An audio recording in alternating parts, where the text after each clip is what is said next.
समाजवादी party के पूर्व नगर सेवक और पार्टी कार्यकर्ता, पार्टी अध्यक्ष और उप मुख्यमंत्री एकनाथ शिंदे की उपस्थिति में शिवसेना शामिल हुए। श्रीमती आयशा नूरजान अपेक्षे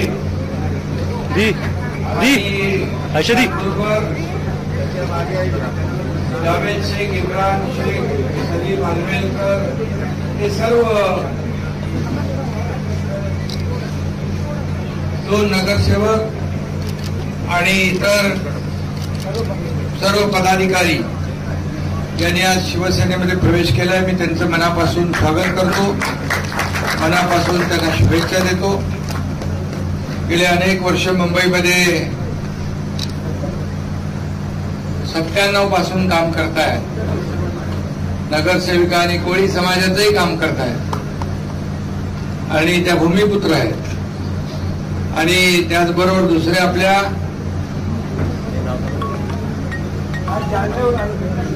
जालन्यावरून त्या इथं प्रवेश घ्यायला आल्या,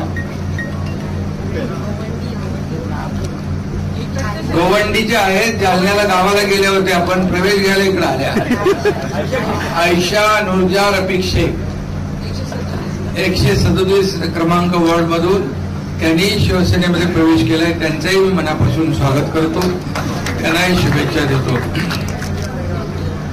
आणि म्हणून गेले अनेक दिवस, गेले अनेक 2 वर्षापासून सातत्याने शिवसेनेमध्ये महाराष्ट्रातल्या विविध भागातून अनेक पक्षांचे पदाधिकारी, नगरसेवक शिवसेनेमध्ये येत आहेत, शिवसेनेवर विश्वास दाखवत आहेत, शिवसेना दिलेला शब्द पाळते आणि शिवसेना पक्ष मूलभूत सोयी सुविधा देणारा आणि विकास करणारा पक्ष म्हणून या ठिकाणी महाराष्ट्रामध्ये सर्वांना परिचित आहे। पण 2.5 वर्षाचं केलेलं काम त्यांच्या समोर आहे आणि आता दुसरी इनिंग आमची सुरू आहे। त्यामुळे मुंबईचा जो कायापालट होतोय, मुंबईचा विकास होतोय, हा डोळ्यासमोर ठेवून त्यांनाही विश्वास वाटतोय की आमच्या भागाचाही विकास होईल। आणि म्हणून या विकासाच्या अजेंड्यावर त्यांनी पक्षात प्रवेश केलाय। मी त्यांचं मनापासून स्वागत करतो, मनापासून शुभेच्छा देतो।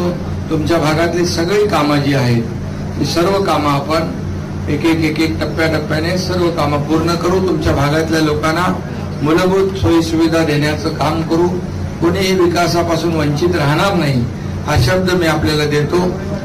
कोळीवाड्याचा विकास असेल, त्याचबरोबर रस्ते, मूलभूत सोयी सुविधा या ठिकाणी देण्याचं काम गेल्या अनेक वर्ष झालं नाही, ते नक्की होईल अशी खात्री आपल्याला देतो। पुन्हा एकदा मनापासून शुभेच्छा।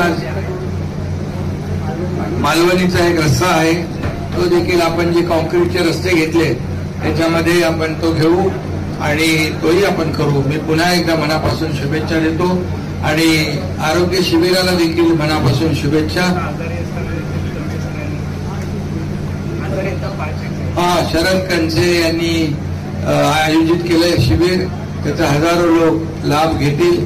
ते स्वतः आजारी आहेत पण त्यांनी आज दुसऱ्या आजारांसाठी शिबिर ठेवले आणि त्यामुळे त्यांचं मनापासून खूप खूप अभिनंदन, सगळ्यांना शुभेच्छा, धन्यवाद। जय हिंद, जय महाराष्ट्र।